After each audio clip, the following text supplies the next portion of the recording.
see where we are. Just kind of practice some of these things so we're not where you would.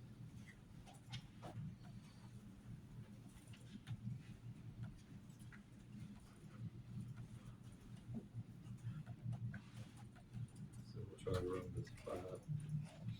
They should call it 5, but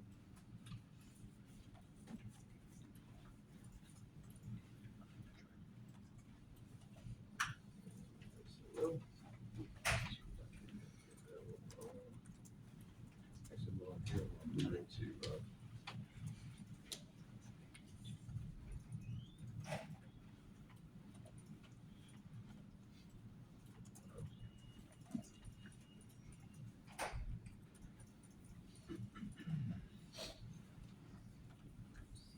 we got too many parentheses going on.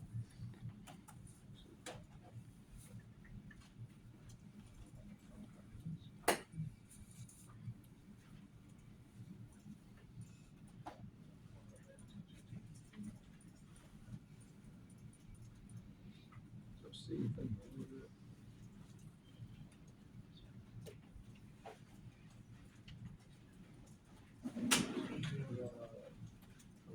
On Visa, K2, you have initial question.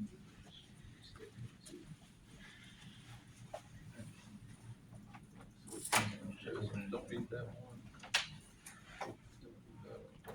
So they're good.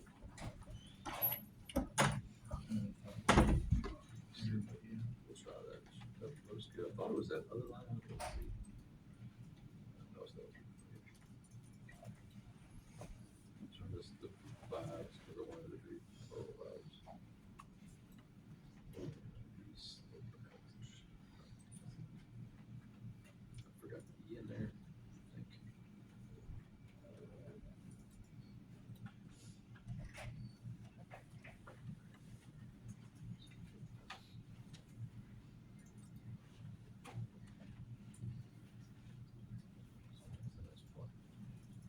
All right, so now we want to do like heads up racing and see which one breaks first for a given time step. So we got that right there. And our other one is called what?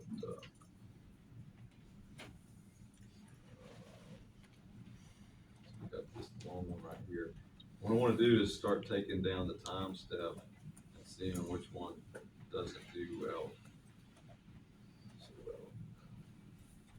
So that one, actually right there, you already see that that's probably not doing so great. That the blue line is the Euler's method, and the orange is the Poyntz method.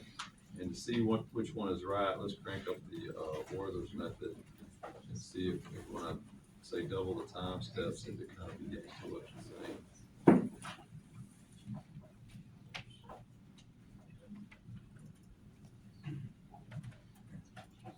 So take 1,600 steps.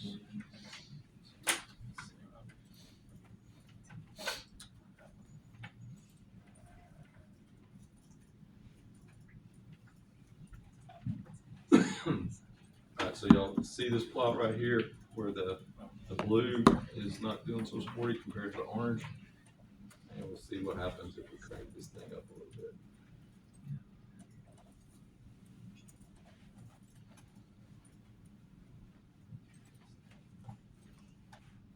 And it's getting closer. So that's kind of interesting. So if we take this up to 3,200.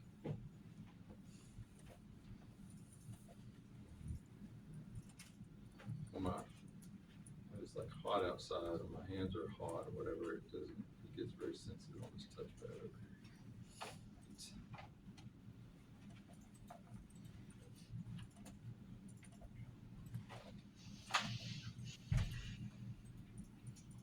So now you can see that the Euler's method is getting closer and closer, but still it's not really that sporty. So it's cranking on up to about 6,400 steps. You kind of get an idea why we don't really use the Euler's method.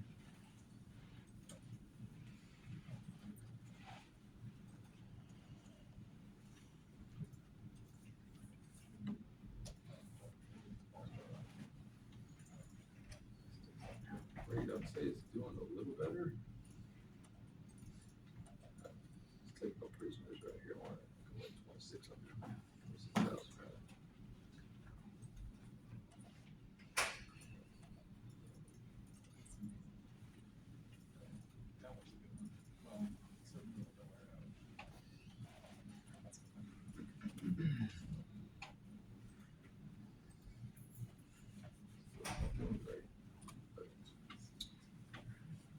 So anyway, that is part of the problem of Euler's method. It's not the greatest in the world. Okay. Probably it's having a little bit of trouble getting this very first derivative hit on the very first step, and it never really recovers that. It does sort of kind of once it gets going. Actually, that's pretty common for a lot of these time integrators. If they can get started, they're okay. But when they can't get started, that's where they always have their. It's almost like sports. I mean, if your opening drive goes for a touchdown, 75 yards, that's a pretty good sign things are going to go well. You start off with a pair of 3 and outs, pretty much a good sign that you're not going to have a good day. So it's I'll say that I've done some drug diffusion for arteries modeling for with another professor who left some time ago here. He's a very cool guy. But it's very hard to get the diffusion process started initially. So he wanted to have like this no concentration of drug in the artery, and then immediately apply these like drug coated balloons that put some kind of stabilization drug in the fat in your artery. And it's very hard to get it started. If it ever got started right, it was good. But that's kind of the Achilles heel of Euler's method, is just the initial spike that it sees when it's just got some displacement value, and all of a sudden it's let go. Okay. All right. Anybody have any questions on that? Okay. So let's thought about driving in about if we could kind of derive why that works. Let's take a look at something, and I'll show you all some code, some Maxima code, and then I'll kind of explain it first a little bit. Explain it after the fact. Since I'm sitting down, I got this thing on. I'm going to do this in reverse.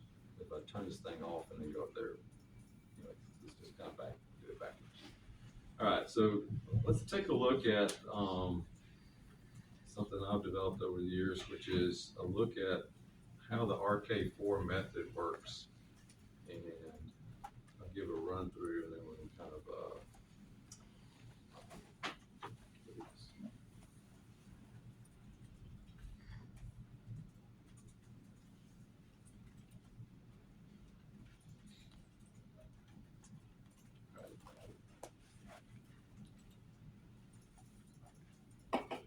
all right, so this is a Maxima script, and I'll run it a little bit. But we'll kind of go over sort of what this is doing here in terms of very clever strategy, actually. Okay. All right. So if we look at a very brute force description, and I'll kind of hit a couple of these. I'll probably go through this one in the put another comment in here for you. Basically, we're saying F is F of Y of T. Okay. So the idea that df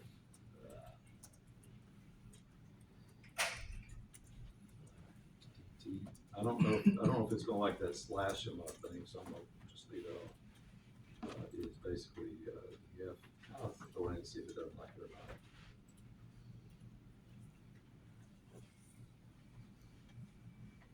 I'll stick push left.